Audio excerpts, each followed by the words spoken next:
Vou subir a apresentação, tá? Perfeito.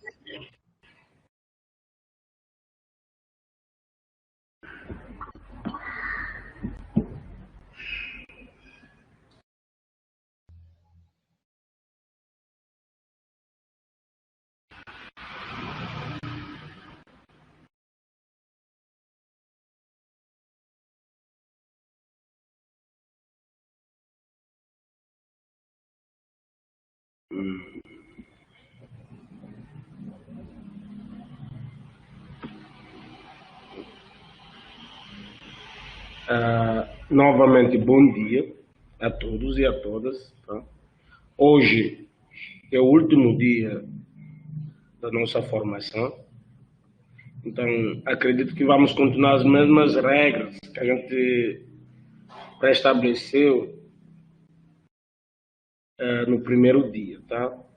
Quem tiver alguma dúvida, questionamento, pode ligar o microfone, dizer o nome e perguntar, não tem nenhum problema. Tá? Porque eu não consigo ver o chat, não sei quem é que está falando. Outra coisa também, se tiver dúvida e não quiser falar, pode escrever. E a professora Jaqueline e a professora Daniela estão ali acompanhando, tá? Vão registrando as inquietações. No final a gente discute, tá? Hoje temos como tema que é orientações para escrever um artigo de revisão integrativa da literatura. Eu já tinha mencionado hoje o último dia, que é o terceiro dia da nossa formação. Eu gostaria de começar o dia de hoje com esta questão. Quem já passou por uma situação dessa natureza? Frente de um livro, de um computador, e não sabe o caminho que deve seguir. Eu acho que no mundo acadêmico isso acontece com todo mundo. Principalmente no final do curso, quando é para você entregar o TCC, lá no mestrado, quando é para escrever a dissertação, no doutorado é a mesma coisa, tese, no pós-doutorado eu não tenho experiência, mas acredito que é a mesma coisa, porque você vai precisar pensar ali, às vezes parece que chega a ideia e foge, você perde ideia, volta, você acha que não dá mais, chega um momento que você acha, não, olha, o tema aqui não vou trabalhar mais, vou pensar num outro tema. Parece que a solução é pensar num outro tema, mas quando você pega outro tema, vai chegar um momento que você vai perder o foco do que você quer fazer e você fica numa situação desesperadora, tá? Você não sabe mais o que fazer, liga para o orientador, não, professora, não dá mais para mim fazer esse trabalho, eu não consigo. Às vezes tem aquelas pessoas que acabam desistindo do curso, tem várias histórias hoje que você pode encontrar na internet. Tem alguns que acabam se suicidando ainda no mestrado ou doutorado. Tem casos, na área de saúde é muito comum isso, a cobrança, a pessoa acaba perdendo, desesperando tudo, chega ao ponto de tirar a vida. Eu trago essa imagem não na questão de estimular ou coisa do tipo, mas alertar que quando a gente está fazendo um trabalho, escolhemos um tema e começamos a trabalhar, é necessária a leitura. A leitura faz toda a diferença. Você precisa ler muito sobre o seu tema. Você precisa ler muito, porque a leitura vai lhe permitir você enxergar mais, além de acumular os conceitos, né, trazer alguns termos que você vai precisar usar quando estiver escrevendo o seu artigo, o seu trabalho e tudo mais. Então, a leitura é fundamental, não tem outra cerimônia. Nada vai acontecer por acaso. Eu gosto da expressão que diz assim, a única coisa que vem do céu é chuva. Se você não cultivar, não vai comer. A única que vem do céu é chuva. Então, no mundo acadêmico, você vai ter que ler. A leitura que vai lhe ajudar, vai lhe auxiliar você começar a construir a sua própria, a sua matriz, né? Construir os seus vocabulários na sua área de conhecimento. Isso é fundamental. Então, seguindo dessa colocação, eu faço novamente outra questão. O que é um artigo científico? É importante a gente entender isso. Quando eu vou escrever um artigo, a professora me pediu, David, faça um artigo David, você precisa publicar. Na graduação, mais ou menos, pessoas que estão no mestrado sabem muito. Nos corredores da universidade, você recebe cobrança muito, tem que publicar, é a coisa que você mais depara na pós-graduação. Tem que publicar, orientador todo o tempo chamando a atenção, tem que publicar. Até para você defender a sua dissertação, tem que submeter um artigo, tem que ter um artigo submetido para poder ter o diploma. Senão, você não consegue. Então, é muita cobrança na pós-graduação. No doutorado, é muita cobrança. Às vezes eu fico meio perdido no UFC. Confesso, com toda a experiência assim, na área de publicação, às vezes eu fico meio perdido, tá? Porque a cobrança demais, a sua orientadora vai lhe colocar, você trabalhar com os alunos da iniciação científica que trazem vários trabalhos e você vai ter que, às vezes você pega um trabalho, lê e você não vê nem o caminho, saída, sabe? Você, às vezes a única saída é cortar o parágrafo. Não, vou excluir esse parágrafo, porque não faz sentido, não tem nada a ver com nada. Então você vai trabalhar com vários alunos. Eu tenho alunos aqui na Unilab que eu trabalho com eles na iniciação científica e tenho no UFC. No UFC tenho 4 alunos, aqui na Unilab tenho 2 alunos que eu estou trabalhando. Então imagina esse mundo, né? Que eu recebo trabalho, quase toda semana eu recebo trabalho desses alunos, para ler, para ajustar, para auxiliar e tudo mais, tá? Tem que fazer. Então você precisa saber o que é um artigo científico. Se você não souber isso, como é que você vai desenvolver um artigo? Se eu não sei nem o que é um artigo científico, como é que eu vou escrever um artigo científico? Aí, às vezes, a pessoa tem aquela tendência, David vai escrever um artigo, já corre para ver lá na literatura. Eu vou pegar aqui, o meu tema é sobre saúde da mulher. Eu vou buscar os artigos da saúde da mulher, eu vou começar a cortar aqui, cortar ali, colar no outro, formatar, ok. Isso é plágio, você vai ser questionado, mesmo que a sua orientadora não se atentar a isso, deixar passar, você vai chegar lá quando mandar para a revista, a primeira coisa que ele faz é jogar num programa para processar aquele dado. Onde você corta, ele localiza. Hoje tem tecnologia bem sofisticada para isso. Então, onde você corta, diretamente lá. Sim. Se tu me permite fazer uma observação em relação a plágio, que eu acho que acontece, às vezes, sem as pessoas se darem conta, é o autoplágio, né? Você escreveu um trabalho, você publica esse trabalho, você vai escrever um outro trabalho sobre o mesmo tema. E já, assim, teve um autor que eu gosto muito, mas eu li tanto ele usava muito autoplágio. Né? Isso tem uns 20 anos, quando eu fiz meu mestrado, eu acho. E ele usava, que eu já sabia de onde ele tirou aquela introdução, eu já sabia de onde foi. Esse é daquele artigo tal, esse é daquele artigo tal. Tinha inovação no que ele escrevia. Mas acho que a gente tem que ter muito cuidado com o autoplágio. Se você vai se fazer autoplágio, se cite, né? Se você vai falar, você pode se citar, você pode dizer, segundo Sgarbi, tal e tal e tal, e você vai citar. O que não pode é pegar um texto literal de outro trabalho seu e colocar como se fosse novo, porque isso vai ser identificado na nova revista, né? Isso. E às vezes as pessoas fazem por não saber mesmo, né, Davi? Isso. Daí isso acontece muito. Pessoal de pós-graduação, é uma chamada de atenção.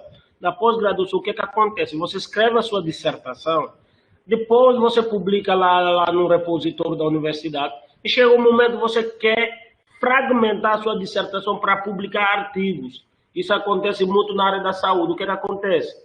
A pessoa pega a mesma introdução da sua dissertação, copia e cola no primeiro artigo. E quando vai fazer o segundo artigo, copia e cola. Isso que a professora Jacqueline está colocando. Isso é autoplágio. É o seu trabalho? Sim, é seu. A dissertação é sua. Né? Mas nesta situação é autoplágio. Você precisa olhar a introdução que você está colocando. Hoje vamos discutir a questão da introdução. Muito bem. O que é que precisa contemplar a introdução? Mas você não pode fazer isso. Na pós-graduação acontece muito. Você tem a sua dissertação feita, publicou já, e vai fazer os artigos. Pode aproveitar da sua dissertação? Pode, mas você precisa ajustar. Nem todos os artigos que você vai publicar, que é fruto da dissertação, deve trazer mesmo introdução. Pessoal, isso é autoplágio, tá? A professora Jaqueline coloca, autoplágio é quando você utiliza de sua publicação, está publicando vários estudos, copiando lá da mãe, como da dissertação da tese, colocando nesses artigos. É bem citar, tá?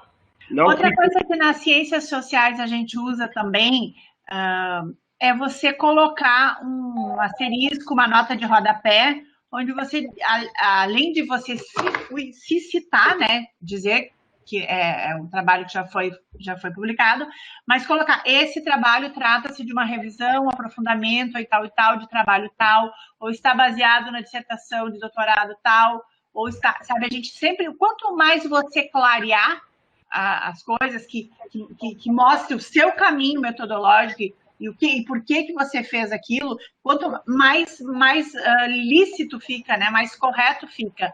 Então, esse trabalho fez parte de né, aprofundamento. Eu lembro que a gente fez uma introdução de um filme, aprofundamento tal, do roteiro do filme tal, sabe? O quanto mais você puder deixar isso claro, mais correto, mais lícito e mais honesto fica, né? Isso. E não é só na área humana, na área da saúde também, professora. Isso é bem frequente. Lá no método, não coloca no rodapé, mas no método diz que esse artigo é parte de uma dissertação, para deixar o revisor, o leitor, que algumas coisas que vão aparecendo no artigo, é possível ela aparecer na outra busca, tipo encontrar a dissertação dessa pessoa. Então você tem que deixar claro lá no método, que é parte de uma dissertação, é parte de tese, né, do seu trabalho de conclusão do doutorado, tem que deixar claro no método, tá? Em todos os trabalhos. Isso eu estou falando de forma geral, não estou especificando na questão da revisão integrativa. Na revisão integrativa, isso pode vir, pode também você mostrar que aquele artigo é o primeiro artigo da sua parte do trabalho do doutorado, que você fez para conhecer mais a área que você vai estudar, tá? Isso acontece muito. Tem vários artigos que trazem um parágrafo falando disso, tá? Vamos aqui o conceito. Quando paramos para analisar o que é um artigo científico, a gente percebe que é parte de uma publicação com autoria declarada que apresenta e discute ideias, métodos, técnicas, processos e resultados nas diversas áreas do conhecimento. Esqueci de colocar referência aqui. Esse trecho veio da norma da BNT, normas da BNT. Ali que eu fiz o recorte, tá? Ele traz esse conceito claramente, o que é um artigo científico, tá? Norma da BNT. Aqui vamos ver a questão da estrutura de um artigo de revisão integrativa da literatura. É possível observar nessa estrutura que não tem diferença com outro artigo normal para as pessoas da área da saúde. Eu sei que na área humana altera muito, algumas coisas não são bem, não sobressaem na estrutura, tá? Na área humana, não sobressaem na estrutura. Só que eu estou falando aqui de forma geral, tá? Isso daí aparece em todos os artigos. Você vai ter que ter o título, a autoria, resume palavras-chave. Isso aparece. Introdução, isso é comum para todos. Tá? Métodos. Na área humana traz mais metodologia. Sempre essas palavras. Na área da saúde, hoje em dia, metodologia é um tipo de estudo. Tá? E ele não vê mais a palavra metodologia, é métodos. Tá? Porque metodologia é um tipo de estudo. Tá? Resultado, discussão, conclusão ou considerações finais. Você pode mudar isso dependendo do critério da revista, tá? E referências, que é a última coisa.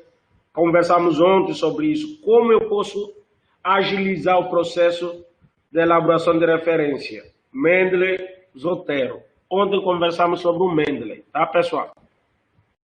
Em relação ao título do artigo, cuidado, deve atrair os leitores apropriados. Quando fala dos leitores apropriados, a gente sabe que, na verdade, ele deve atrair todos os leitores. Qualquer pessoa que pegar aquele artigo para ler. Mas quando a gente fala apropriados, vai ser pessoas propriamente da área ali, que vai muito no artigo. E eles podem questionar muito, né? Tá? O título deve atrair essa leitura. Deve ser claro e conciso. Conciso, o que é sucinta, né? O título deve ser sucinto, bem resumido, não precisa. Algumas revistas cobram até palavras. Quantas palavras deve ter no título, tá? Algumas cobram isso. Você não pode escrever qualquer título. Às vezes a pessoa escreve título 3 linhas, 4 linhas, isso é cobrado. Às vezes você não consegue publicar com um título enorme, tá? Contemplar palavras-chave que facilitem a busca nos mecanismos de pesquisa. Já na revisão já cobra isso. Você tem que trazer lá no seu título alguns descritores, palavras que são chaves, que quando eu for buscar fazer uma revisão, que eu possa encontrar essa palavra lá no título do seu trabalho, tá? Identificar o problema principal do trabalho, precisa estar no título. Eu posso ler o título, não tem nada a ver com o restante do texto, a pessoa não vai gostar do seu trabalho, logo na cara vai jogar fora, não vai se interessar. Então ele tem que trazer o problema principal do seu trabalho. Expor o tema do artigo, o tema tem que ficar também bem claro. Quando eu pegar um artigo que é da área de gênero, então lá no título tem que aparecer essa palavra, para eu já saber que eu estou lendo, porque eu estou buscando um artigo na área de gênero. Se não tem nada de gênero no título, eu vou dizer o quê? Não é o que eu quero, vou descartar, tá? Várias pessoas descartam o artigo pelo título, tá? É bem, quando você escreve o seu artigo, olhe com calma, o título é a última coisa que se escreve, por isso tem várias recomendações na literatura que o título é a última coisa que se escreve num artigo científico, tá? Pessoal, deve evitar abreviaturas, tá? Porque logo na cara, para a pessoa pegar uma abreviação que não sabe, primeira vez está vendo, eu vou ter que ir lá na internet para buscar isso. Hoje, pessoal, ninguém tem mais paciência para fazer isso, tá? Antigamente, eu acho que quando a publicação era bem escassa na área, pessoas faziam de tudo para poder aproveitar do estudo. Hoje a pessoa vai passar logo, tá? Não está entendendo? Informações entre parênteses, também evitar isso. Fórmulas gráficas e referências bibliográficas, não tem cabimento colocar uma referência logo lá no título, tá, pessoal? Inserir uma expressão que introduz o texto e segura o leitor. Então é importante isso, você chamar o teu leitor ali logo no título, tá? Questão da revisão integrativa sempre vem como subtítulo, tá? Nos artigos. Você traz o tema ali, traz o título e coloca 2 pontos e vê revisão integrativa da literatura, que é o subtítulo, tá, pessoal? Tanto revisão sistemática como meta-análise fazem isso. Não é comum na revisão narrativa, mas quando a pessoa vai publicar a revisão narrativa só, quando você está usando ele para um referencial teórico, não tem, mas quando você vai publicar, é bem comum os autores trazendo revisão narrativa, lá no título, como segundo título, tá? Qualquer dúvida pode me parar. Autoria, pessoa responsável pelo conteúdo do artigo, é pessoa que participou.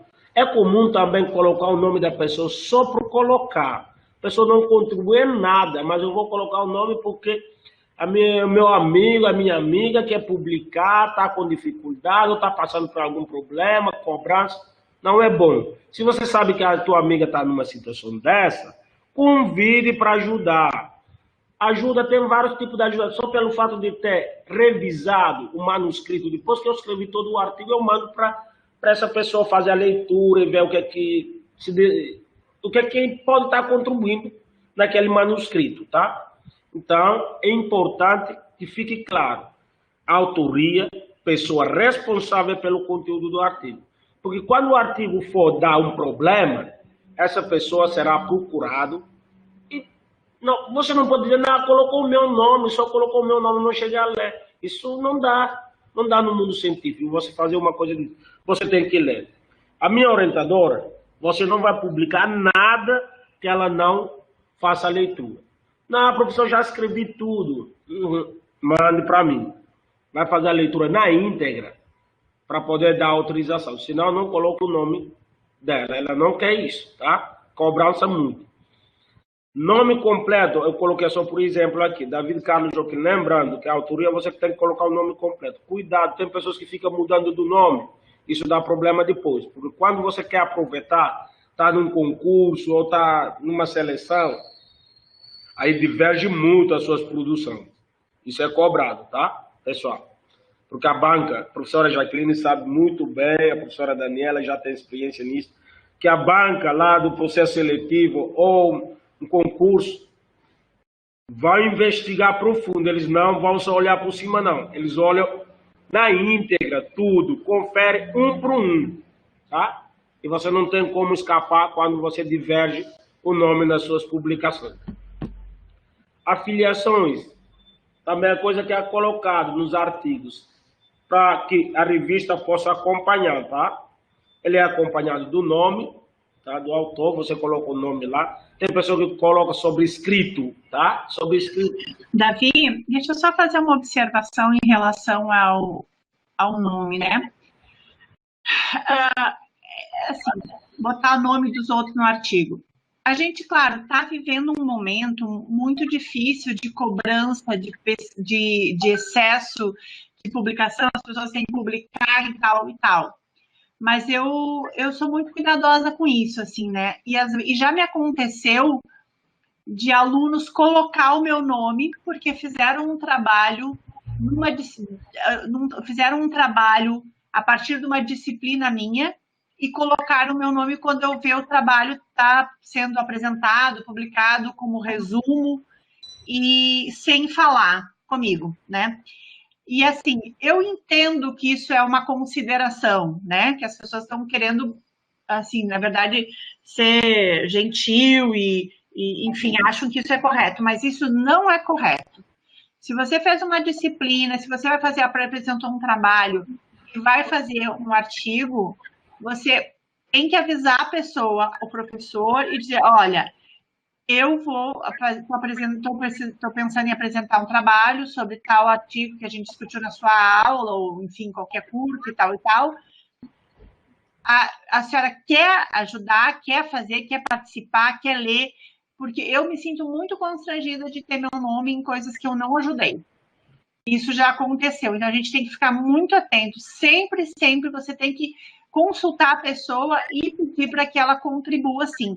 E a minha orientadora, ela falava muito assim no doutorado, vamos cuidar com o trenzinho da alegria, né? Porque nós tínhamos um departamento ao lado que cada um que publicava tinha que botar o nome de todo mundo. Então, quem ficou fora daquele entraria no próximo. E aí, sabe, e é isso, né? Virava trenzinho da alegria e enfim, pouca responsabilidade sobre o conteúdo, né? Eu acho que isso é importante.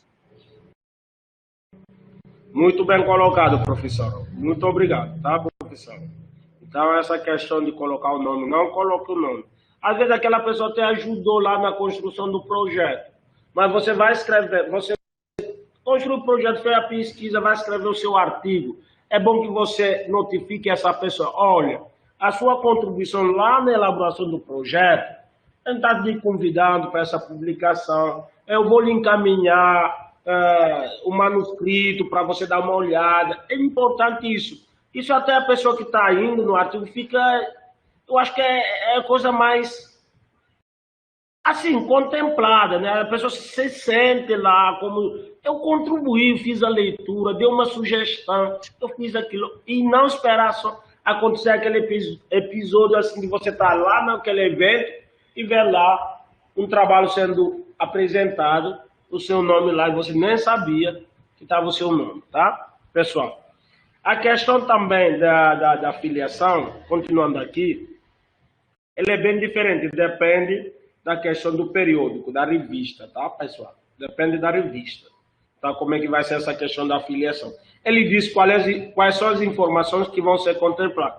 É comum colocar o nome da instituição, tá? Ser um programa, tá?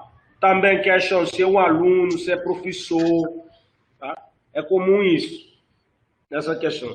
O endereço pode ser em português ou em inglês, tá, pessoal? Também depende muito da revista. Aqui vamos para o resumo do artigo. O resumo ele vai proporcionar aos leitores informações suficientes que lhes permitam julgar se é conveniente fazer uma leitura aprofundada do texto. Então, a partir da leitura do resumo, até para a revisão integrativa de literatura, a primeira etapa é a leitura do título e o resumo. Primeira leitura que o pesquisador vai fazer, título e o resumo.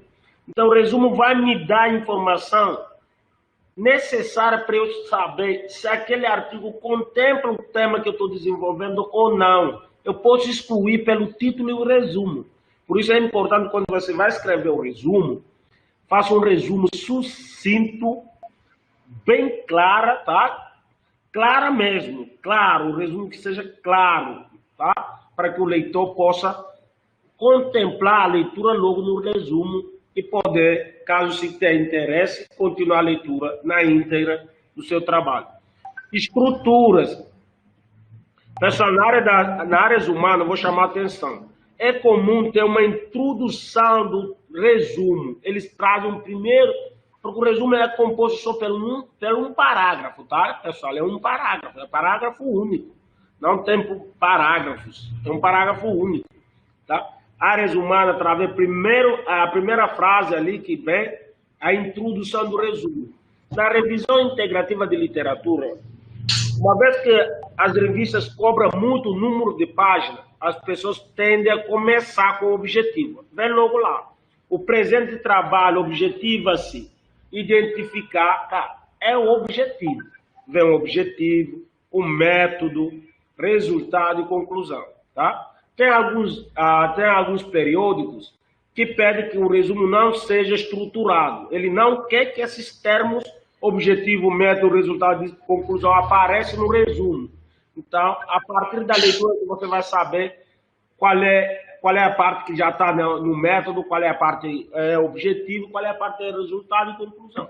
Então, ele não quer que isso apareça. Mas tem alguns periódicos que já pedem para você estruturar o resumo. Então, na estruturação tem esses tópicos que são importantes, devem ser contemplados no resumo.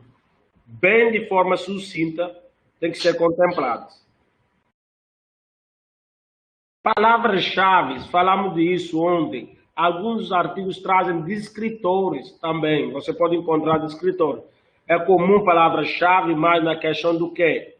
Dissertação, tese, TCC. Mas alguns artigos, principalmente de revisão integrativa, já trazem lá, no lugar onde tem palavras-chave, faz descritores. Às vezes são descritores que a pessoa usou para fazer a busca, às vezes modifica, amplia esses descritores, tá? Referem habitualmente a abrangência de um assunto e os seus conceitos principais. Potencializam o acesso ao conteúdo dos documentos. Então, algumas pessoas vão buscar através dos descritores o seu trabalho. Então, é bom que você faça também os descritores que contemplem o assunto que você está abordando, tá? Usadas para indexar, tá? Indexar o artigo nas bases de dados. Falei disso no primeiro ou segundo dia da formação. Falei de questão da indexação. Palavras que são utilizadas para arquivar e recuperar os artigos nas bases de dados. Também palavras-chave são usadas pelas ferramentas de busca como propósito de apresentar resultados relevantes e precisos.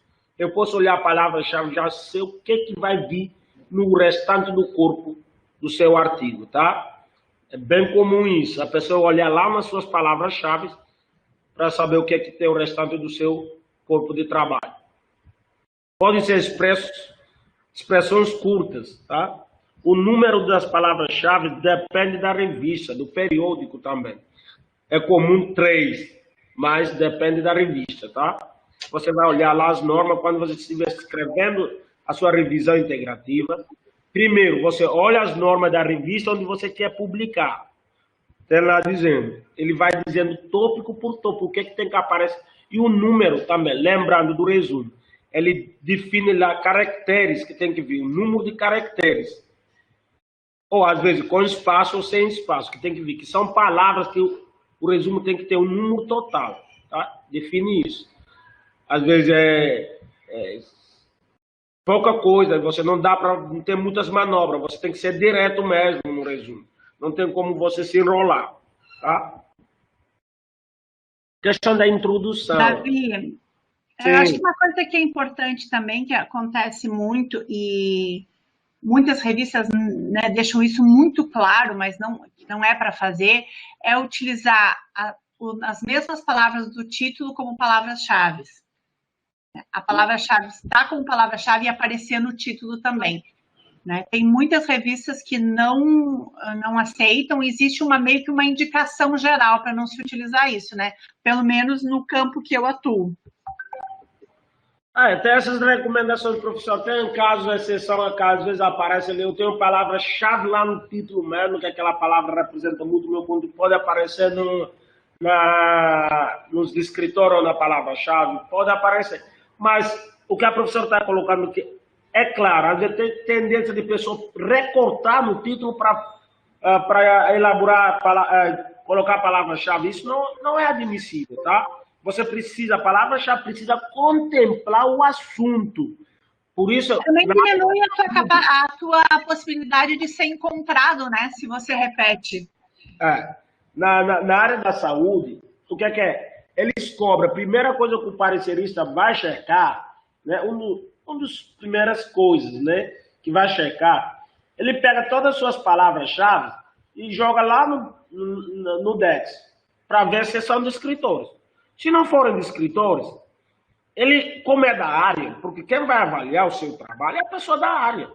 Se não são de escritor, mas ele sabe que essa palavra é chave, não é de escritor ainda, mas é comum aparecer na literatura, vai deixar passar. Mas se não é comum, está aparecendo primeira vez, vai lhe questionar.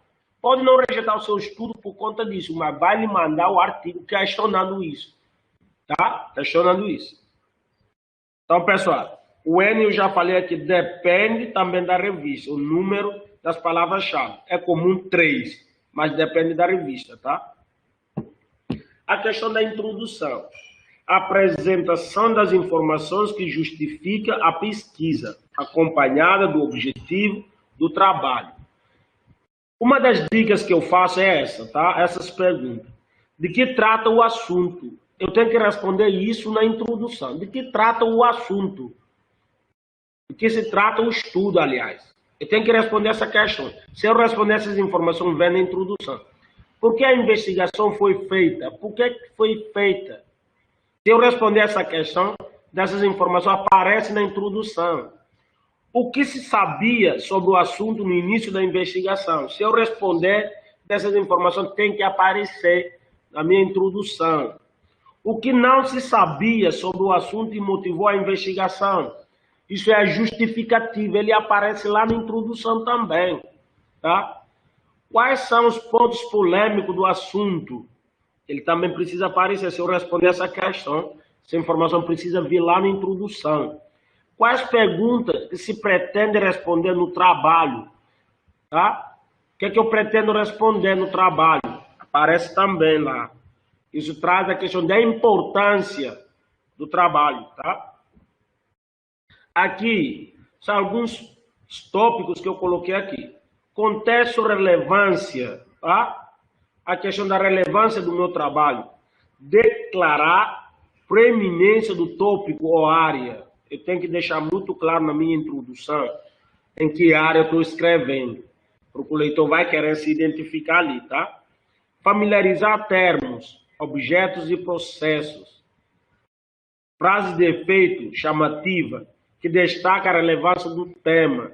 Então, tem palavras comuns de uma área do conhecimento. Isso também você precisa trazer. Isso você só vai adquirir isso com a leitura, tá, pessoal? Você precisa ler um pouquinho sobre o seu tema que você deseja trabalhar. Lacuna da informação, eu falei isso, tá? O que é que não se sabe, o que é que não se sabia quando eu vou começar a minha investigação? É lacuna. Existência de conflitos ou problemas não resolvidos. O que existe ainda ali na literatura que não foi claro, tá? Restrições em trabalhos anteriores. O que é um trabalho de pesquisa que foi publicado, o que é que ele traz ali de sugestão para futuros estudos. Hoje, na área de saúde, é cobrado. Eu não sei como é que é na área humana. Hoje, as revistas cobram muito. O pesquisador ele tem que indicar futuros caminhos da área. Então, ele às vezes aparece no final da discussão ou aparece lá nas considerações finais ou conclusão. Você tem que indicar futuros caminhos, o que é que precisa ser feito. Tá? Da mesma forma, Davi, nas ciências sociais a gente costuma colocar nas considerações finais, ou às vezes assim, até na discussão, porque a discussão não vai ser discussão, a discussão vai ser um tópico que vai falar sobre algo, né? Que muda um pouco, não tem materiais e métodos, é um pouco diferente, mas a estrutura, né, muda um pouquinho. Mas, em geral, nas considerações finais, olha, a gente chegou a tais e tais resultados, entendeu dessa forma, mas é necessário uma investigação que aponte isso, aquilo, entendeu? Mostrar caminhos, acho que isso é importante. Isso sim, bem colocado, professor. Isso é cobrado hoje nas revistas da área da saúde. Também a professora acabou de confirmar isso. Na área dela, isso é cobrado. O pesquisador precisa ser claro, deixar claro, abrir as portas, abrir oportunidade para outras pessoas que pesquisam na temática, poder saber que caminhos possíveis para andar, tá? Questões ainda não consideradas, também. Você precisa mostrar isso na sua introdução. Mostrar a importância do artigo para o leitor. Tá? Aquele leitor precisa se identificar ali, saber, olha aí, isso daí é uma coisa importante. É preciso a gente saber disso e você dizer lá os motivos porque é necessário realizar aquele trabalho. Cuidado, verbo no presente, isso é norma básica, tá? Às vezes a gente está lá empolgado em escrever o artigo, esquece essas normas básicas, mas isso é o básico, tá? O verbo no presente. Ainda na introdução, faz revisão da literatura. David, eu estou escrevendo um artigo de revisão integrativa, eu vou fazer uma revisão de literatura. Na introdução vem também. Por isso ele é escrito em parágrafo. Eu gosto de fazer todos esses assuntos que eu estou colocando aqui. Eu faço cada parágrafo uma coisa dessa, tá? Eu coloco tudo, David. Às vezes não coloco tudo, porque depende também ali da revista. A revista às vezes pede no máximo 15 páginas. Eu não tenho como, então eu começo a diminuir a minha introdução. Hoje eu escrevo a introdução no máximo em 1,5 páginas. Não passa. Isso o Alan está aqui também pode. Ele sabe, trabalha comigo, sabe como eu sou muito exigente nisso. Hoje não pode passar. Se você escreve uma introdução, 1 página para mim, eu agradeço muito. Eu gostaria de estar fazendo isso. Não consegui ainda. Eu não tenho ainda esse poder de síntese para fazer a introdução numa página. Mas é isso que eu quero alcançar um dia, tá? Conseguir escrever uma introdução bem clara, um parágrafo, tá, pessoal? Mas é muito interessante isso. O propósito do trabalho, indicar o principal objetivo do estudo e suas hipóteses, justificativa do estudo. Estou repetindo algumas coisas, mas é só para chamar a atenção. Tá? Deixar claro que o artigo vai avaliar uma questão que não foi avaliada anteriormente. Se você está fazendo uma revisão integrativa literária, você está buscando uma coisa que não tem ainda, ou que tem por muitos anos atrás, que precisa, porque o conhecimento foi atualizado, tá, pessoal? Deixar claro. Temos a questão do objetivo, tá? Quando eu escrevo o objetivo, busco responder essa questão.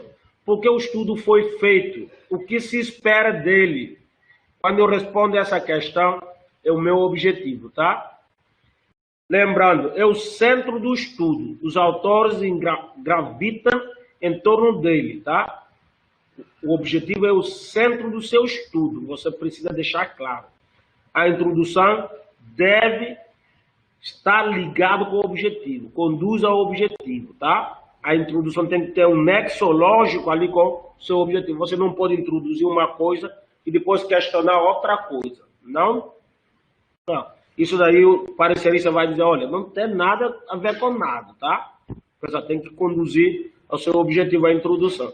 Os métodos são adequados para o objetivo proposto. Eu tenho que ver os métodos que eu vou colocar, que eu estou propondo, Será que eles têm uma relação com o meu objetivo?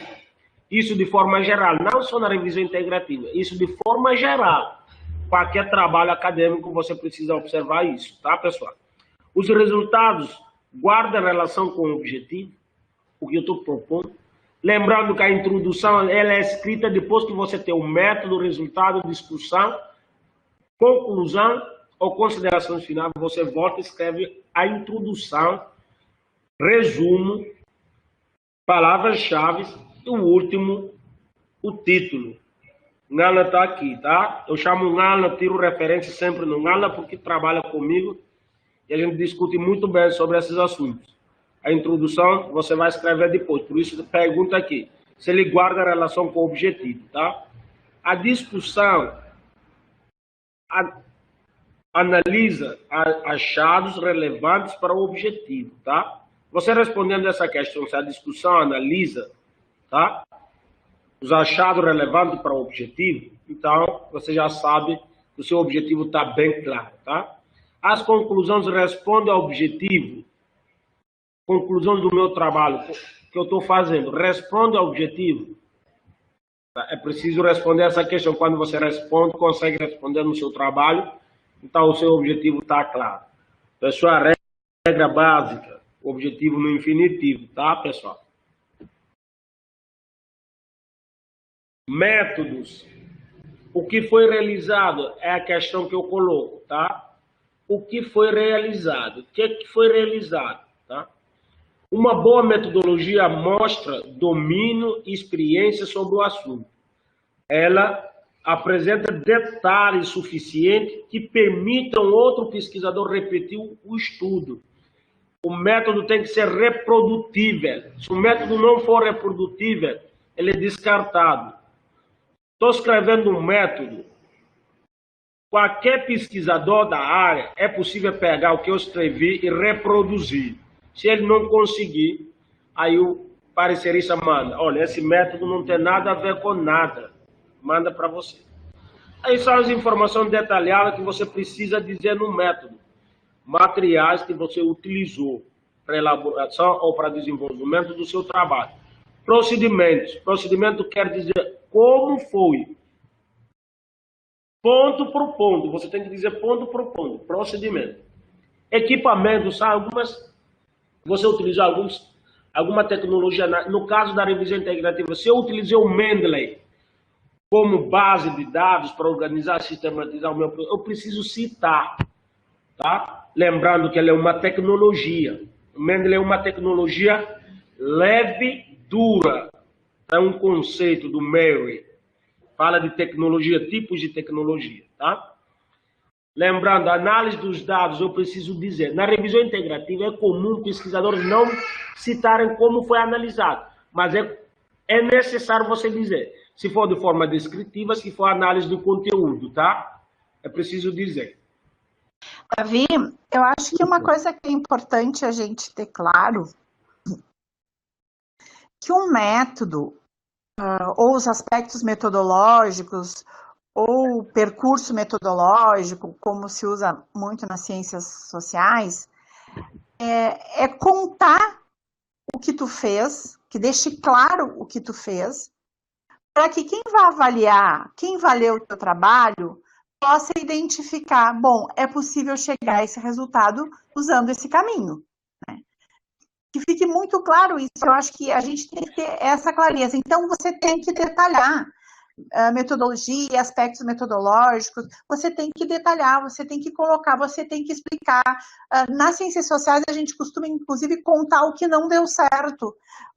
Tipo, sei lá, foram feitas entrevistas e tal, em determinado momento houve um certo estranhamento da comunidade por não ter sido feita uma introdução prévia do tema, ou faltou, acredito que se fôssemos conversar com as lideranças, esse trabalho teria sido mais bem feito, né, enfim, acho que é isso, assim, às vezes a gente vê resumo, para ter, né, para quem está fazendo graduação e se iniciando nessa parte de escrever, a gente entende, às vezes, uma descrição metodológica mais curta, né? Pouco mas não dá para a gente pensar dessa forma.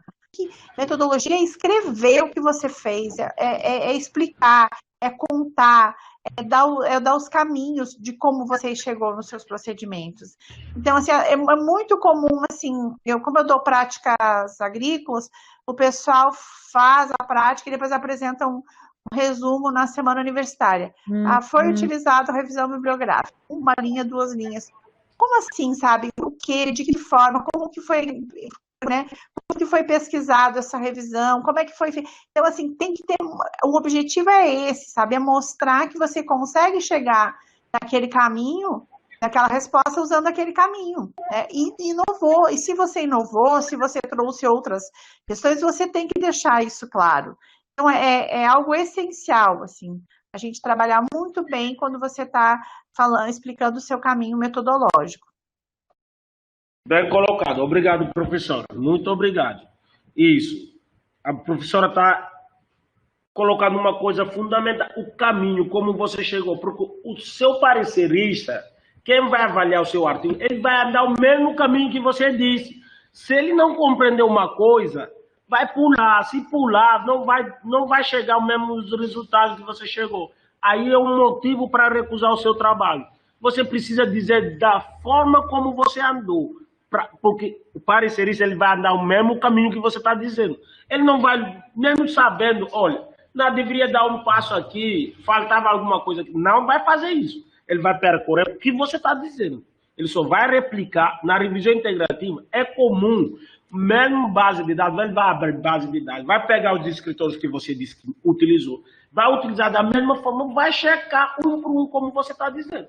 Por isso, o método ele precisa ser cuidadoso, tá? O método precisa ser cuidadoso. Você precisa descrever ali de forma clara. Não precisa se estender muito, mas precisa ficar de forma clara o caminho que você andou para chegar aos seus resultados. Porque o parecer... Eu analiso, né, acabo revisando muito trabalho para revisar, não muito, mas uma quantidade suficiente de trabalhos sobre essa área de segurança alimentar. E às vezes, assim, você tem trabalhos maravilhosos, assim, que tem uma boa consistência teórica, trabalhos muito interessantes mesmo. Mas aí você chega no procedimento metodológico e você diz assim, não tem como essa pessoa chegar nesse resultado usando isso, dessa forma. Pode estar escondendo, esqueceu de colocar, não entrou em detalhes, não esclareceu, mas não tem como você dizer isso a partir desse caminho metodológico. A primeira coisa que a gente nota, em banca de dissertação, em TCC, em doutorado, isso aí é qualquer uma das ciências, né? Você pode estar nas ciências mais duras, você está nas ciências sociais, isso é muito, muito, muito cobrado. Obrigado, professor. Outra coisa, regra básica, o verbo no passado, tá, pessoal? Aqui, continuando ainda no método, no caso específico da revisão, olha aí, não se esqueça de descrever quem revisou os artigos, quem fez essa revisão. Dávila, por favor, estou conversando. Vai para lá. Desculpa aí, pessoal. Dávila não está deixando aqui. Faz parte, é home office. Cachorro, panela, faz tudo parte. Criança... Quem revisou os artigos é preciso parecer. Isso não é questão de mostrar, não é questão de mostrar. É importante. É o aluno de graduação, é o aluno de pós-graduação, tá? De que área é? Isso é importante aparecer, tá? Houve mais de um revisor envolvido, também precisa dizer. São 3 alunos, isso é importante. O parecerista vai cobrar. Esse trabalho não tem nem cara. Quem é que fez esse trabalho mesmo? Não tem cara. Manda aí para o dono se ajustar. Aqui não está claro. Eu já recebi um trabalho de uma revista para avaliar. Quando eu peguei no trabalho, eu li o trabalho pela primeira vez, não entendi nada. Eu fui fazer várias leituras, sabe? Para ver se eu conseguia entender o trabalho. O trabalho era sobre o mecanismo de inflamação, questões inflamatórias.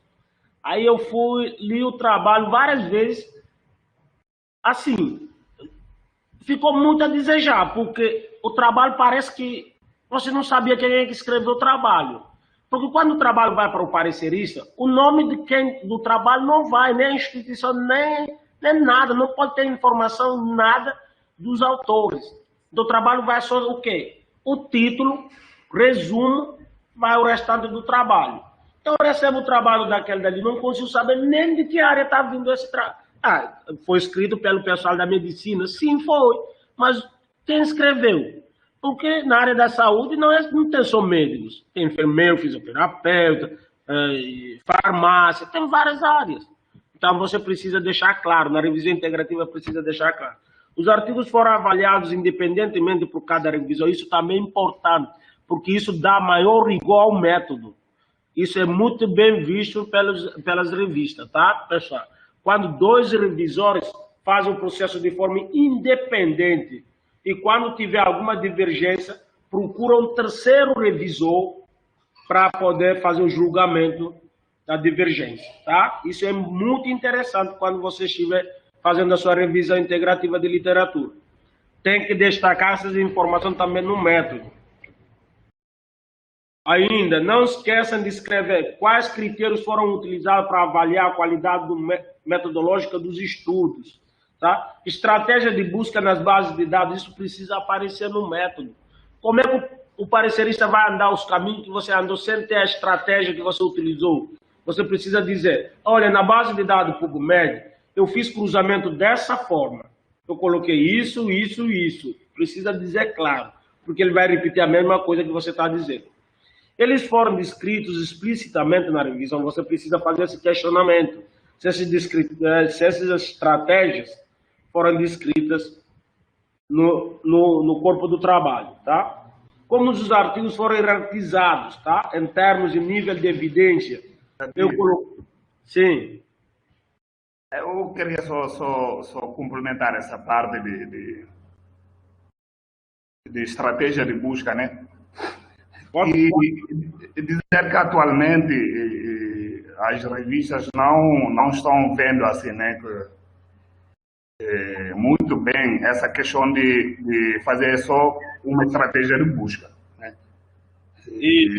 Atualmente muitos artigos, né, voltam, né, se você utilizar simplesmente uma estratégia de busca.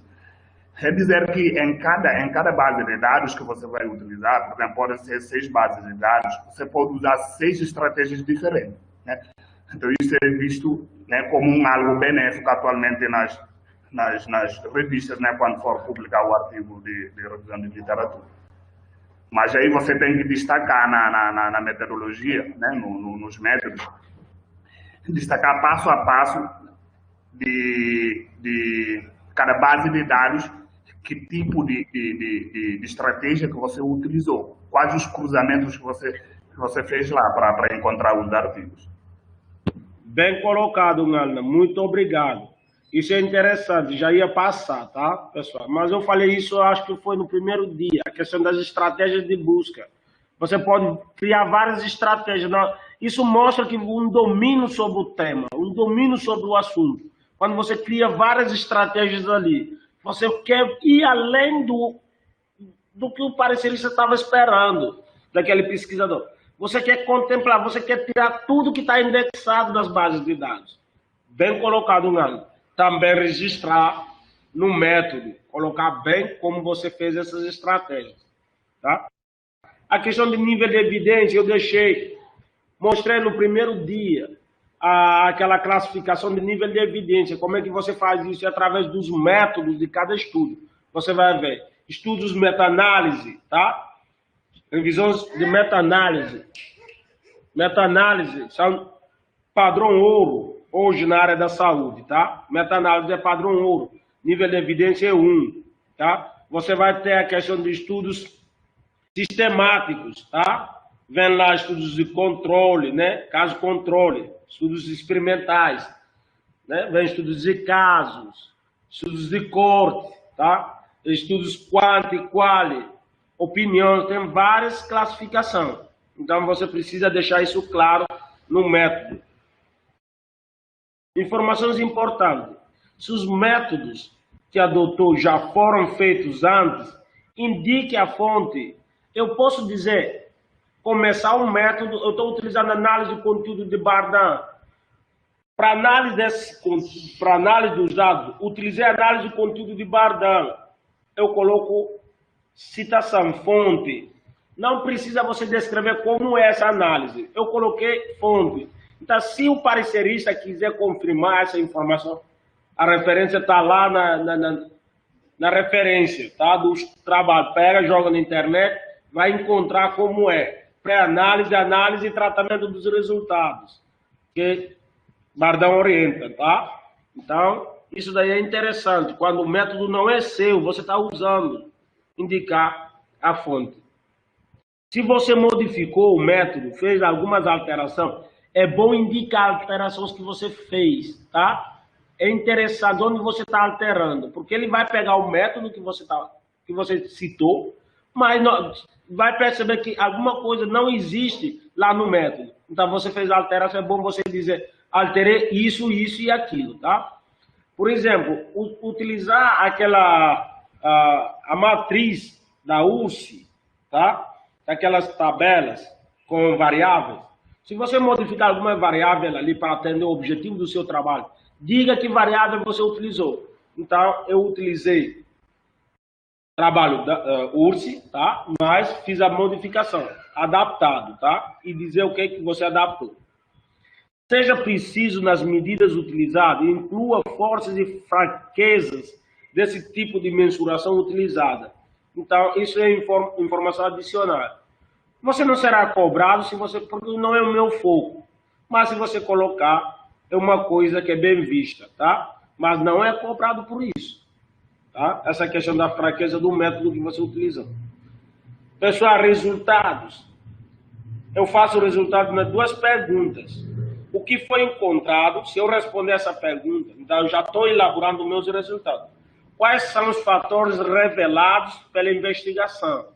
Então, isso tem que aparecer nos resultados, tá, pessoal? Verbo no passado, tá? Só reportar resultados que respondam à sua questão. Tem pessoas que fazem um artigo, trazem muita coisa de resultado, não discute, tem coisa que nem não tem nada a ver com a sua pergunta ou seu objetivo. E chega lá na discussão, não faz nem a discussão, ou faz aquela discussão fofoca. Eu vou mostrar ainda mais. O resultado é igual do resultado de fulano tal. Isso não é discussão, pessoal. Não é só comparação. Você precisa comparar? Preciso sim, deve. Mas não limita só. A discussão não limita só comparar. Vou mostrar aqui. Resultados principais são diretamente relacionados ao objetivo do artigo, do trabalho. Expôs achados secundários relevantes ou inesperados que merecem menção. O que você não tinha pensado quando fechou seu objetivo. Mas apareceu. É bom você destacar isso, tá, pessoal? Construção da matriz de síntese. Eu falei isso. Isso acontece muito nas revisões integrativas. O que tem lá na matriz. Tá? Fichar os artigos encontrados. Que você construiu da sua amostra, tá? Você faz aquela matriz onde você traz as variáveis. Eu já mostrei isso.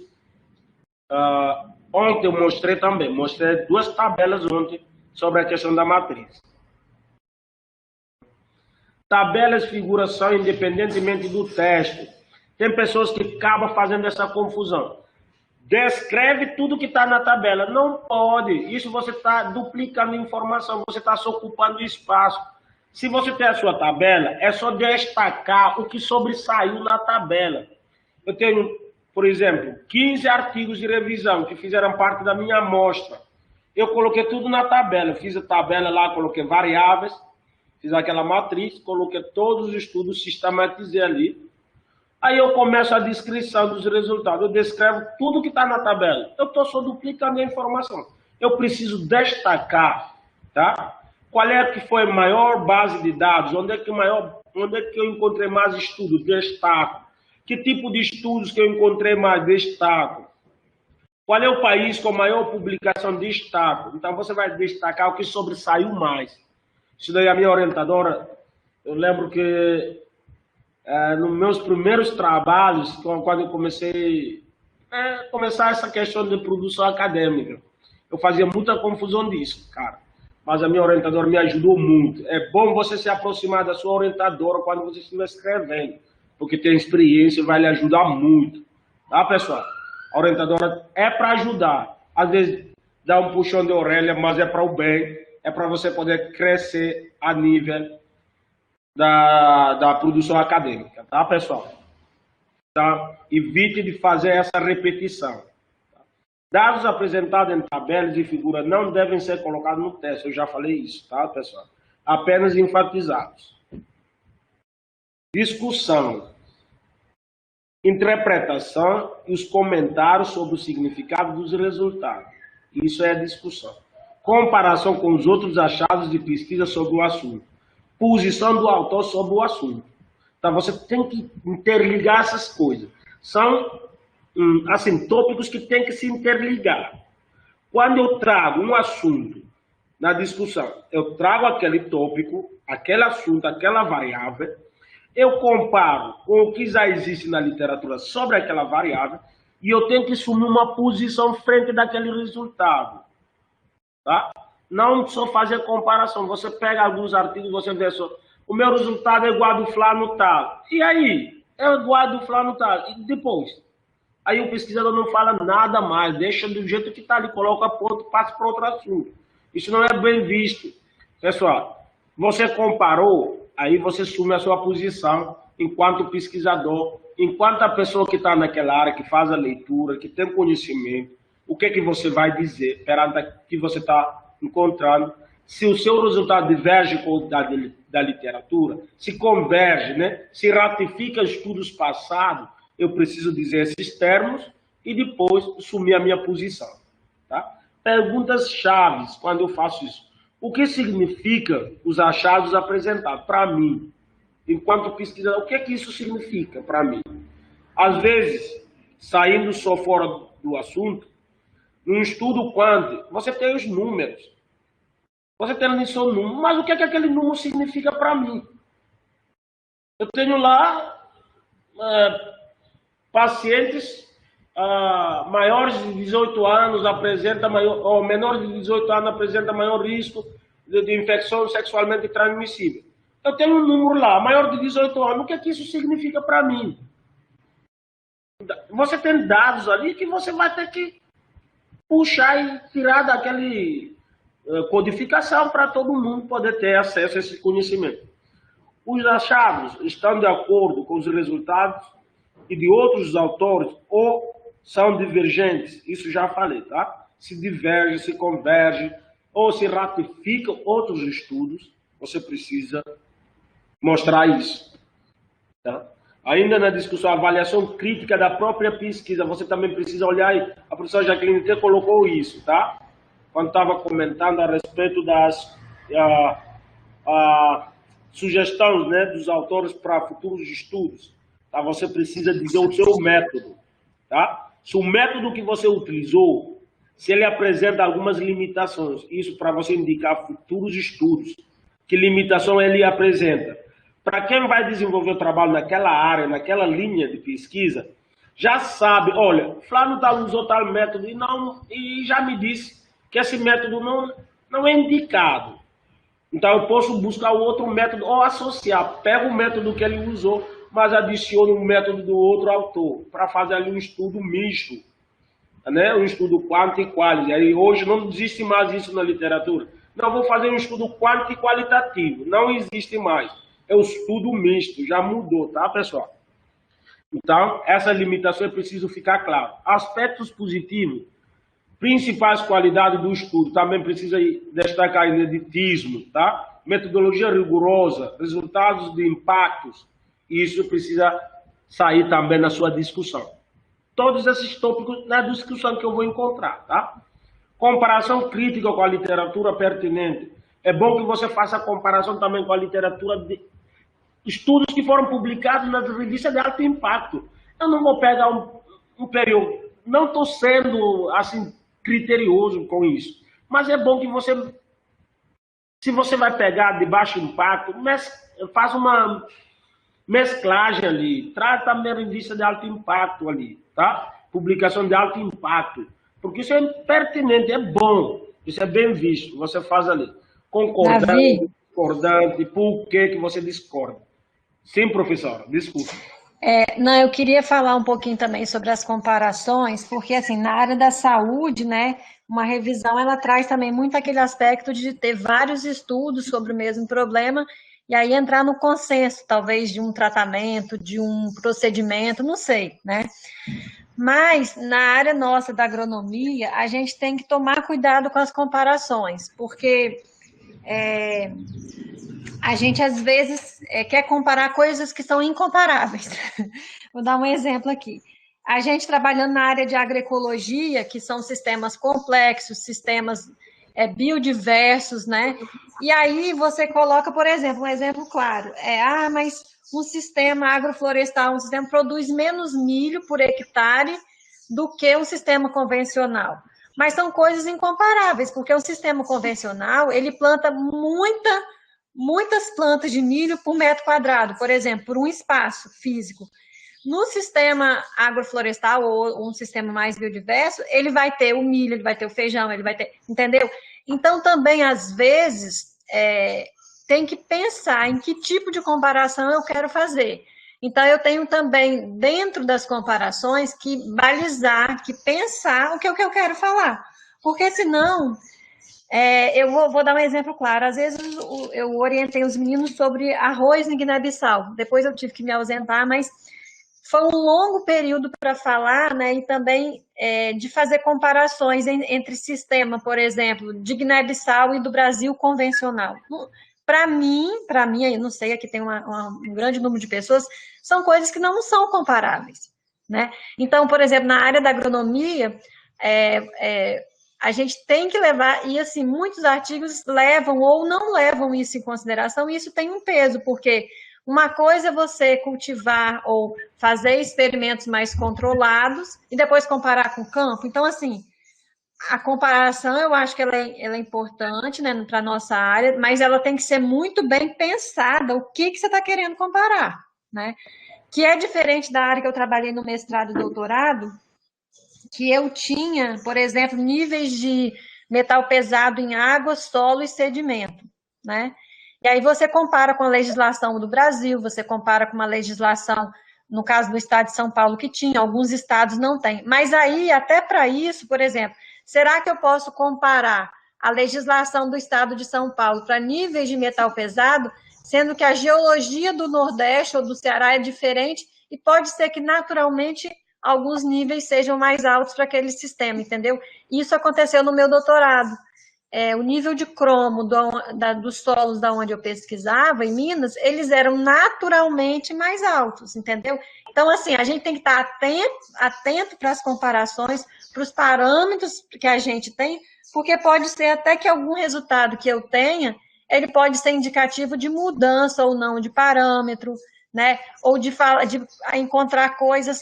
Eu falo mais, assim, pensando na nossa área, né? Que então, comparação na nossa área, ela tem que ser muito bem pensada, né? Que eu acho que para a área da saúde, vocês têm, assim, uma facilidade maior. Você quer comparar algum estudo clínico, entendeu? Não sei também se eu estou falando besteira para a sua área, mas eu vejo um pouco disso. Professora, muito obrigado. Bem colocada essa questão de comparação. Talvez eu estou falando rápido, mas eu preciso deixar claro. O que a professora está falando aqui faz sentido, pessoal. Isso é claro. Comparação que eu estou dizendo é comparar coisas que podem ser comparadas. Você não vai sair comparando nada com nada, comparando tudo com tudo. Pessoal, isso não é comparação que eu estou pedindo. Na área da saúde, isso é bem cobrado também. Ainda quando eu faço comparação, mesmo que for o mesmo método utilizado aqui no Brasil e utilizado nos Estados Unidos, quando eu faço comparação, eu tenho que ressaltar que o estudo que eu estou comparando, ele foi realizado em outro contexto. Tá? Isso é bem cobrado. Preciso dizer isso, porque só o contexto dos Estados Unidos já traz diferença com o contexto brasileiro. Eu preciso deixar isso claro. Eu estou comparando um estudo que foi realizado em Guiné com o Brasil, mesmo que for no mesmo método, encontrar resultados semelhantes, ou divergem, os resultados são diferentes, se eu estou comparando, eu preciso ressaltar, destacar o local do estudo que eu estou comparando com o meu, onde ele foi realizado, para que o leitor entenda. Isso daí faz sentido, e eu preciso, aí que vem a minha posição. Eu comparei, não, os resultados são diferentes, né? Mas o que que eu tenho como, o que que é a obrigação do autor, pesquisador? Eu analisar. Provavelmente essa diferença pode estar relacionada com questões socioculturais, ambientais, econômicas, tá? E isso não pode ser por acaso também, tá? Essa comparação nem sempre ela é diferente de verdade. Pode ser outros fatores que estão interferindo ali naquela diferença que eu estou encontrando quando eu comparo. Dessa questão de comparação, você não pode sair comparando tudo com tudo.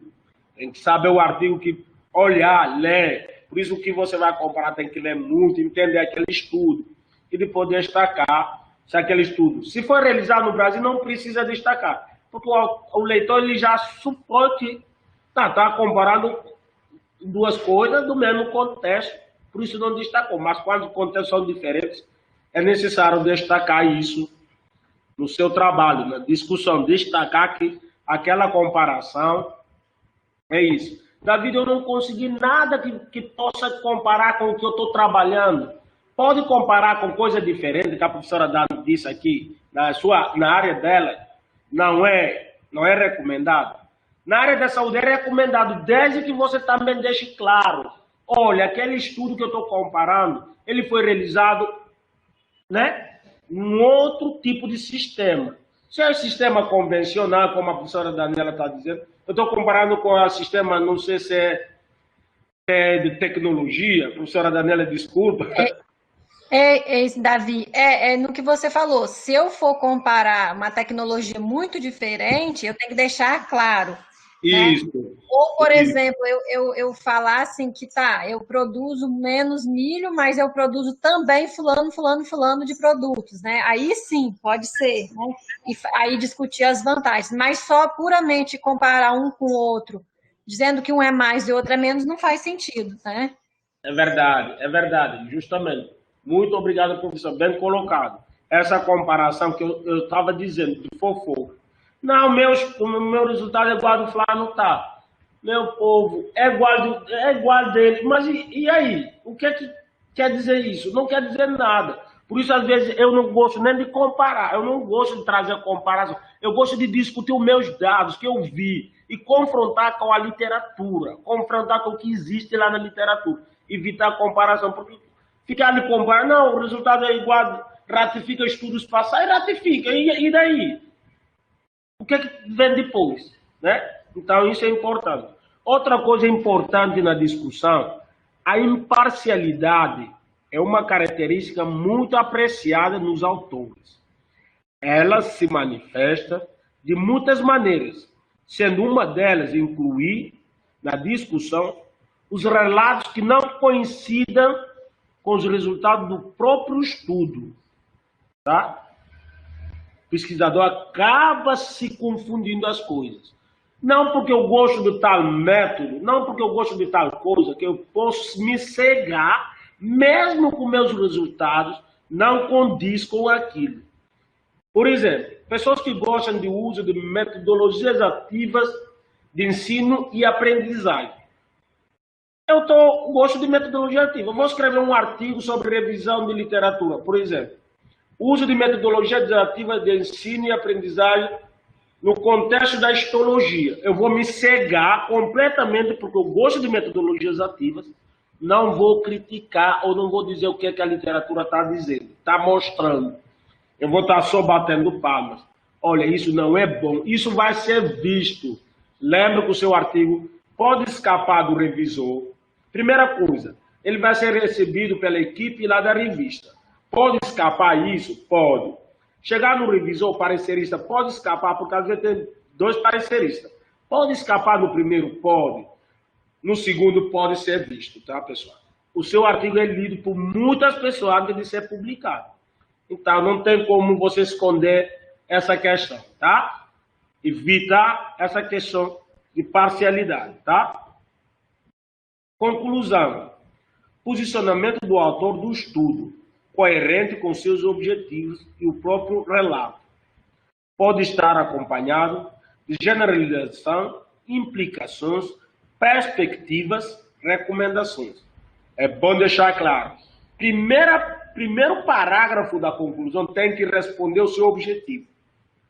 Se o meu objetivo era identificar, eu tenho que dizer, identifiquei ou não identifiquei, eu tenho que responder, tá? É bem cobrado isso. Responda o seu objetivo. Não precisa você estar tentando escrever o outro parágrafo do outro mundo. Responda de forma clara o seu objetivo, porque isso é pertinente, tá, pessoal? É muito bom fazer dessa forma. Considerações finais abre mais campo, tá? Tem uma diferença ali entre conclusão e considerações finais. Conclusão responde diretamente ao objetivo. O autor não tem margem para falar muito. Das considerações finais fica mais aberto. Você pode colocar muitas coisas ali nas considerações finais, mas na conclusão é mais sucinta. A conclusão é mais sucinta e deve responder ao objetivo do seu trabalho, tá? Pessoal, a questão das normas para referências e citações. Se você escolheu a sua revista, seguir as orientações dessa revista, porque ele tem lá dizendo que norma que ele vai adotar, tá? Caso você não escolheu ainda a revista, adote a norma da BNT, quando você estiver escrevendo. Isso é a minha sugestão. Se a pessoa tiver outras normas que quiser adotar, fique à vontade. O critério é seu e depois você tenta reajustar com a revista onde você deseja enviar o seu trabalho, tá? Qualidade de um bom artigo. Olha, são alguns pontos. Clareza para o leitor entender o que lê. Porque se você escrever parágrafos, às vezes, outra coisa que eu não destaquei lá na introdução, tanto também para o artigo como um todo. Escreva os parágrafos curtos, faça parágrafos curtos, claro. Tem parágrafo de 10, 15 linhas, cara. O leitor perde, quando começa a ler, chega um ponto, não sabe mais nem onde começou. Perde. Faça parágrafos curtos, claros ali. É muito bom. Isso é cobrado também na área da saúde. Eu não sei na outra área como está. Concisão, para não desperdiçar o tempo do leitor e o espaço do periódico, tá? Que seja sucinta nas informações. E não rolar muito, porque isso só você vai roubar espaço e você vai perder o tempo. Exatidão, para não enganar o leitor. Escreva as coisas do jeito que está. As pessoas às vezes modificam demais, até perde o sentido inicial da informação. Isso você está enganando o leitor, tá? Sequência lógica de apresentação dos fatos e argumentos, de modo a assegurar a continuidade do leitor. Então tem que ter a leitura deve fluir, tá? Quando eu começo lá na introdução, tem que trazer, tem que fluir. Quando quebra a leitura ali, o aprendizado se quebra, talvez o leitor não vai ter mais interesse pelo seu trabalho. Hoje a gente lembrando que tem várias publicações.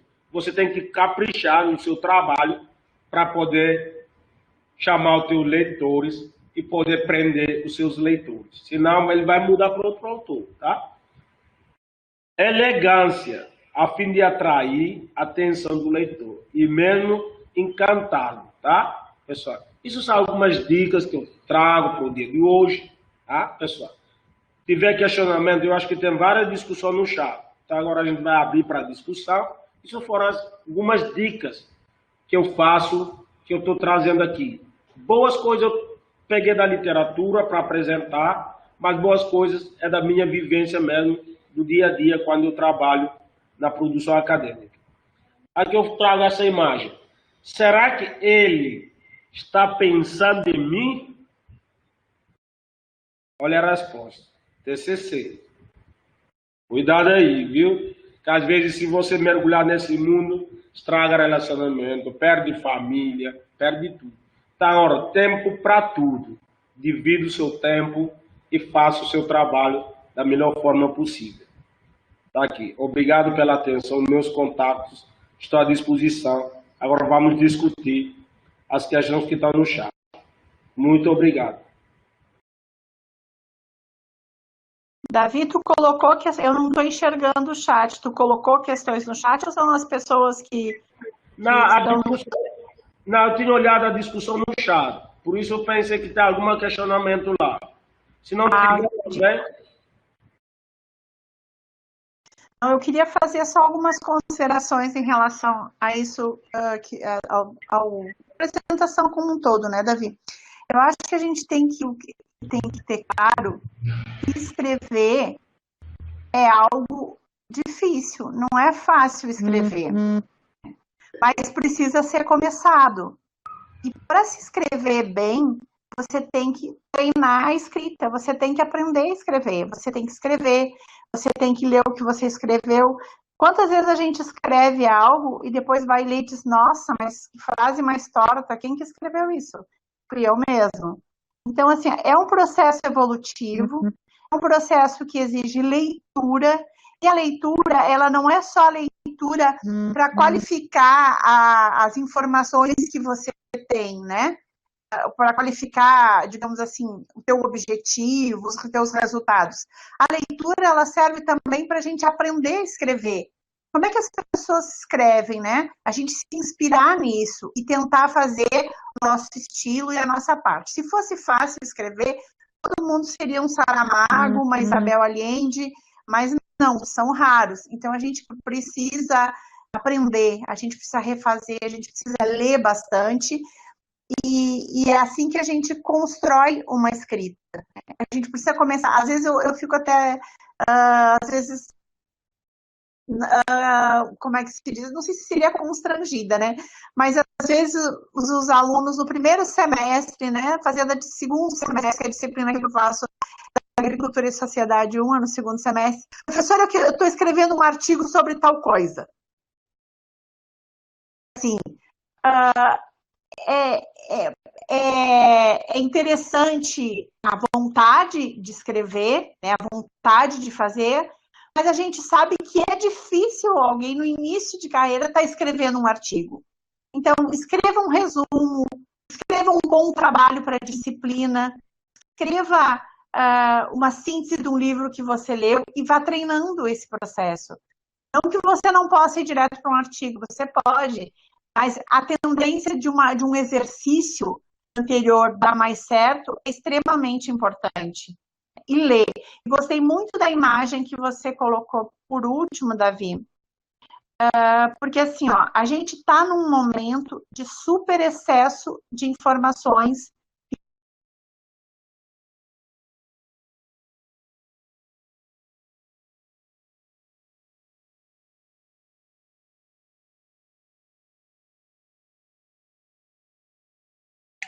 Já que a gente não está te escutando, eu não estou te escutando.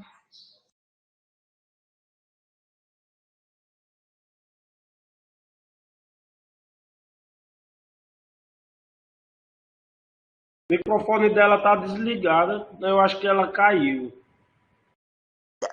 Davi, vocês não ouviram nada que eu falei? Não, por último, a parte final não ouvimos. Ok. Então, eu estava falando que essa parte final, que você colocou uma imagem, essa imagem, né, de uma pessoa pensando, né, me lembrou que a gente está num tempo em que a gente está exposto a um excesso de informações. É o WhatsApp, é o Facebook, enfim, uma série de outras informações. E você lá está escrevendo um artigo, você está escrevendo um TCC, escreve um pouco, lê, vai lá e olha o Instagram. Vai lá.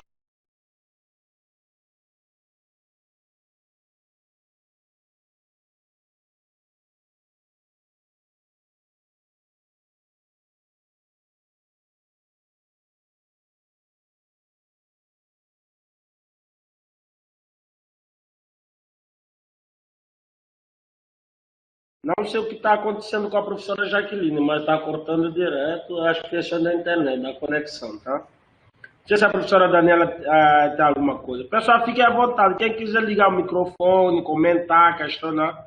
Eu estou aqui agora, estamos 10h07. Sim, professor. Está cortando muito, professor. Eu vou tentar ir no outro computador. Só um minutinho. Por enquanto, pode continuar. Nós temos muito tempo ainda. Quem quiser questionar, estou aqui à disposição para conversar. O que eu não souber, temos duas professores aqui na sala, vão me ajudando. Tá, pessoal? Eu não sei de tudo, eu tenho experiência mais na minha área, na minha área, eu não tenho experiência em todas as áreas. Aqui temos diferentes áreas, temos pessoal da áreas humanas. Se tiver alguns comentários a respeito do que eu apresentei aqui, o que eu falei, podem, fiquem à vontade. Temos o Faran tá aqui na sala, não sei se está até agora. O Faran está aqui. Temos que é da área humana, tem muita experiência com pesquisa de campo. Taungana está aqui. Luiz Felipe está aqui também. Está trabalhando na área de segurança alimentar. Tem alguma coisa que eu coloquei que não faz sentido na sua área, fiquem à vontade. Se quiserem questionar também, estou à disposição.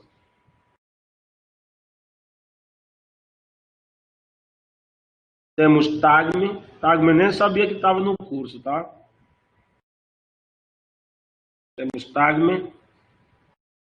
Tagme também está na pós-graduação, pessoal. Eu acredito, talvez, se tiver alguma coisa, eu gostaria de comentar. Fiquem à vontade. Rafael está bem calado hoje, viu, pessoal? Acho que ela entrou até só com fome.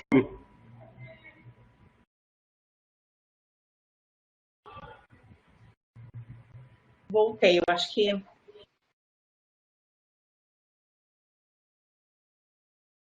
Sim, professora, estamos ouvindo. Ah, ok. Não sei o que vocês ouviram, também não vou me alongar muito. Dizer assim, ó, que a gente, quando está escrevendo, a gente procura também ter que se organizar. Então, se vocês estão escrevendo um trabalho, se vocês estão escrevendo um artigo, um TCC, pega o celular, deixa longe, sabe? Procura ter pensar assim, eu vou ficar 1 hora aqui. E às vezes essa hora vai render muito mais do que se você ficar 3 horas e correndo de um lado para o outro e se distraindo. Então, existe o conteúdo, existe o aprendizado, existe a leitura e existe a ordem, a organização para a gente escrever de forma qualificada. Obrigado, professor.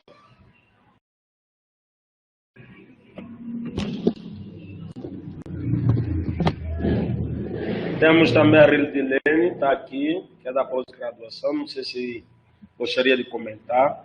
Sei que ela tem um trabalho bem interessante, está trabalhando com a comunidade dela. Eu acho interessante. Eu gosto de trabalho assim, eu gosto de trabalhar com a comunidade também, Rildelene. Apesar de não ter ainda a oportunidade de desenvolver um estudo do tipo.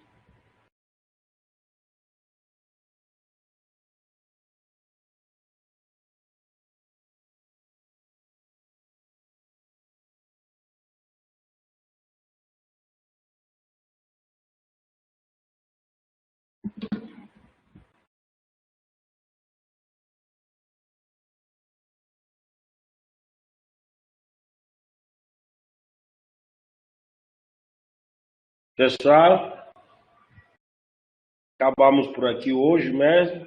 Tem alguma coisa, nada mais a dizer? Davi, Parando. não, uma coisa só que eu queria só alertar, né? Hoje é o último dia, né? Já chegamos ao fim.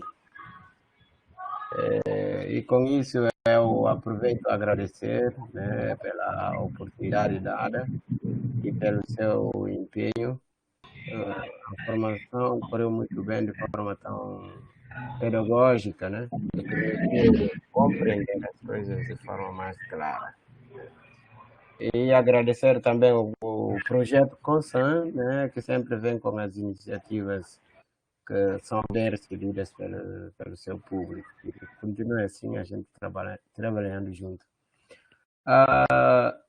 Eu queria também alertar aos nossos colegas também de que esse processo de aprendizagem sobre pesquisa, ele é um labor artificial, de modo que a arte não se faz sozinho, a escrita é uma arte, e a arte não se faz sozinho. Você aprende com referência com outro. Eu quero dizer com isso de que para dominar essas técnicas, as formas, você precisa fazer parte de grupos de pesquisa. Isso é muito importante, né? Não existe melhor pesquisador que produz sozinho, não existe isso. Então é preciso fazer parte de grupos de pesquisa, acompanhar com os colegas, como você tem dito, ao longo da formação é preciso aproximar de alguém que tem experiência. Fazer parte de grupo de pesquisa é muito importante. É só isso. Eu acho que toda a minha formação sobre a pesquisa veio de grupo de pesquisa. Não vou subestimar a sala de aula, mas o grupo de pesquisa me tornou pesquisador. A sala de aula me tornou docente, mas o grupo de pesquisa me deu essa habilidade, esse conhecimento. Muito obrigado. Bem colocado, Faram. Muito obrigado, eu que lhe agradeço. Esse resumo que o Faram faz no final, eu quero reforçar só um pouquinho.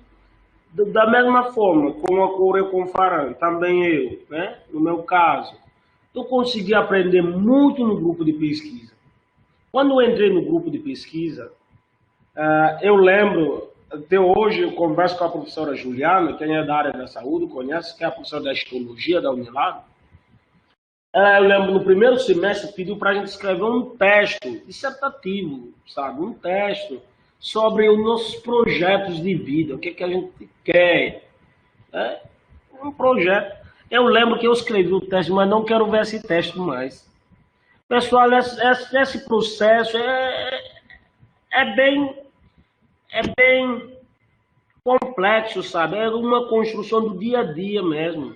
Através de leitura, participação no grupo de pesquisa, você vai errando, acertando, até chega um momento que você acerta mais do que erra menos, mas vai continuar errando. Não existe um pesquisador que é 100% perfeito, não existe. Tem algumas lacunas ali do dia a dia, todo mundo vai estudando. Você vê um pesquisador que tem, por exemplo, 30, 40 anos ali na atuação na pesquisa, mas todo dia está lendo. Então é um processo bem mais complexo, que exige muito esforço ali. Você vai ler todo dia, vai surgir novas coisas. É a construção do dia a dia. Então isso daí eu consegui através do meu grupo de pesquisa, que eu tenho que agradecer a minha orientadora, Ana Carolina Rocha do Melo Leite, tá? Minha orientadora. Eu tenho que agradecer muito. Eu devo agradecimento a ela. Não tenho como pagar ela. Eu digo para ela sempre, onde eu estou hoje foi graças a ela. Essa construção foi ela quem iniciou esse processo. E demais professores que ao longo da minha formação eu tive contato. Lembrando também as professores deste projeto, do CONSAN, a professora Jaqueline sempre me abriu oportunidade. Você pude crescer de uma forma muito boa no CONSAN. Por isso, lá é a minha vida, eu faço de tudo. CONSAN, assim, um aprendizado enorme, tá? A professora Jaqueline me deu a oportunidade. Trabalhei também com a professora Daniela, que sempre sabe me orientar. David, faça assim, faça assim. E até hoje eu acho que isso que é bom a nível da academia. Você construir com os seus orientadores ali, professores, um espaço de aprendizado, né? Muito bom. Isso é bom, é interessante. Hoje a professora Daniela tem qualquer coisa, um artigo que ela viu da área da saúde, que manda pelo WhatsApp da vida, olha aqui. Isso é bom. Ela está ali todo dia me incentivando, mostrando os caminhos, tá? Me despertando interesse. Quanto mais ela me manda os artigos, eu vou ler. E com aquela leitura eu vou aprender algo a mais. Isso é bom a gente destacar isso. É importante a participação no grupos de pesquisa. David, eu não tenho grupo, eu não participo de nenhum grupo. A partir de hoje, saindo dessa formação, procure um grupo de pesquisa que você se integre, tá? É fundamental para o processo de construção do conhecimento e da aprendizagem. Aprendizagem não resume apenas sala de aula. Sala de aula é importante. O grupo de pesquisa é fundamental, tá, pessoal? Muito obrigado, Faram. Davi, eu coloquei aqui os parabéns para você, né? E parabéns pelo curso, mas parabéns pelo que você falou agora também, né? Do seu interesse, da leitura que a gente tanto fala, e às vezes a gente não separa esse tempo para leitura, então, para a gente escrever bem, é primordial que a gente leia, mas também pelo esse espírito seu de partilha, né? De eu sei, mas eu também quero ensinar o caminho para os outros, para que os outros também possam esclarecer suas dúvidas, serem também incentivados. Eu acho que a sua fala, o seu curso, incentivou as pessoas a trilharem também o caminho, né? A Jaqueline falou do tempo, da quantidade de informações, e é isso, a gente está com milhões de informações e a gente gasta, às vezes, pouco tempo de leitura, mas se a gente quer correr atrás do prejuízo, né, do que a gente perdeu, ou que a gente quer construir, você falou bem claro aqui o que você tem de projeto de vida, né? Eu lembro bem no dia que você foi na Fiocruz e falou assim, professora, eu quero vir trabalhar aqui, né? Então, eu acho que você está trilhando esse seu caminho, está produzindo, está se interessando, está fazendo já seu doutorado, não sei se lá ou aqui, onde for, né? Mas eu sei que assim, você está escrevendo a sua vida profissional também, né? E com esse espírito de colaboração, de partilha, né? De muita ordem no que você faz, tudo que você colaborou no projeto SAM também da especialização, nos detalhes que você foi falando, eu acho que é isso, né? A gente tem que ser criterioso e detalhista. Então, eu parabenizo a você pelo curso, a Jaqueline, né, também coordenadora do projeto, que proporcionou esse momento e que vem outras etapas, né? Muito bom mesmo. Muito obrigada. Obrigado, professora. Muito obrigado. Assim, eu gostaria de dizer que eu sinto muitíssimo da gente não estar se encontrando presencialmente, principalmente pela Rafa, pela Rivelene, né, o Luiz Felipe, os meninos que entraram agora, que na nossa sala do projeto acaba sendo um ambiente muito bom de construção de conhecimento, de integração, de partilha, como diz a Dani.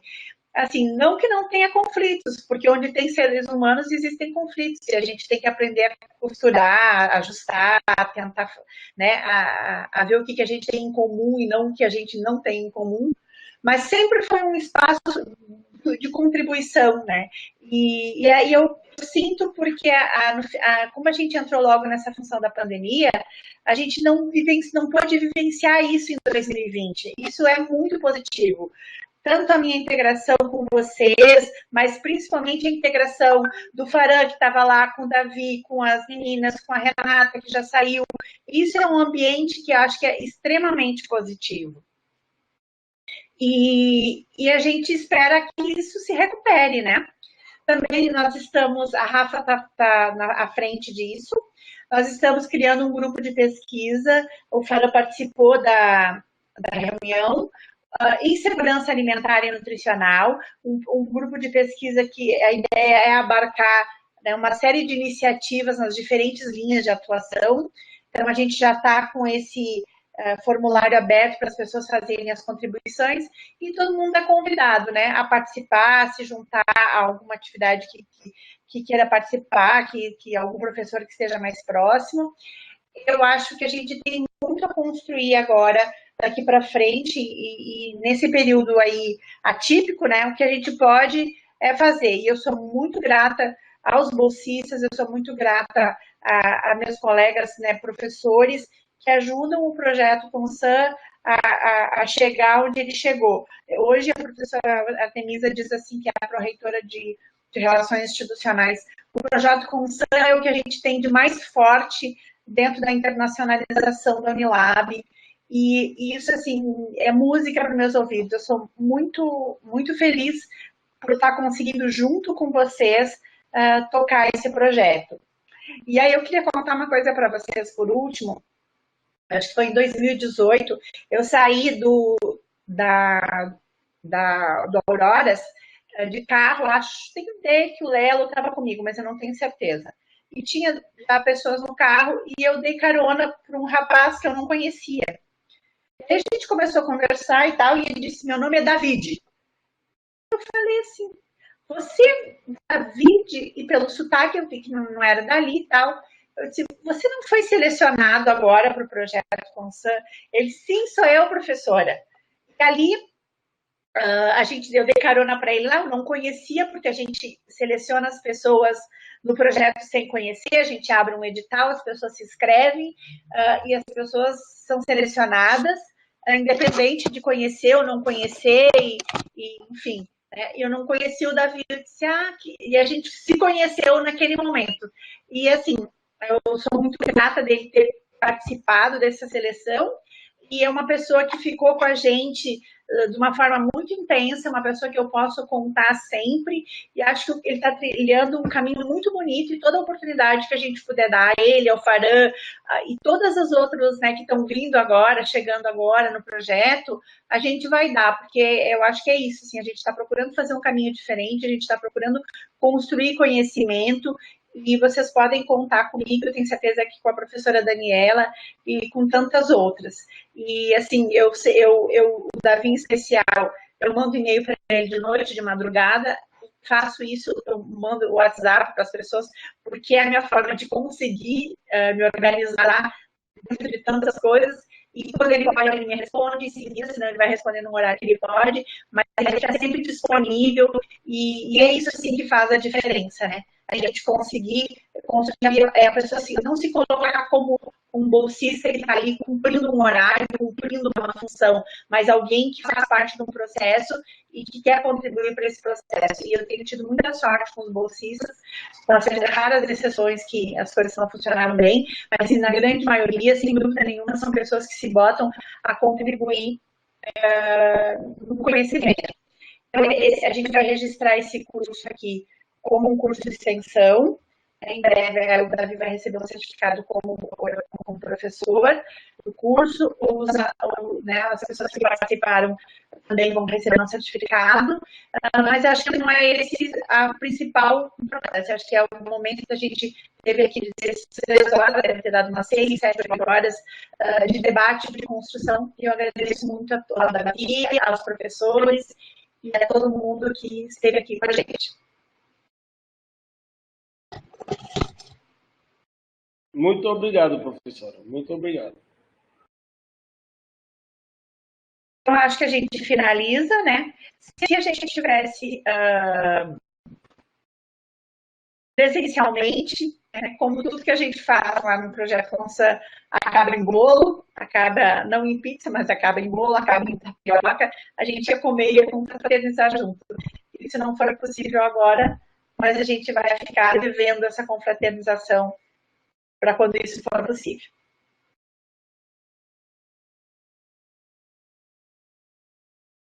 Então, encerramos, então? Isso, professor. Eu já estou encerrando aqui a gravação.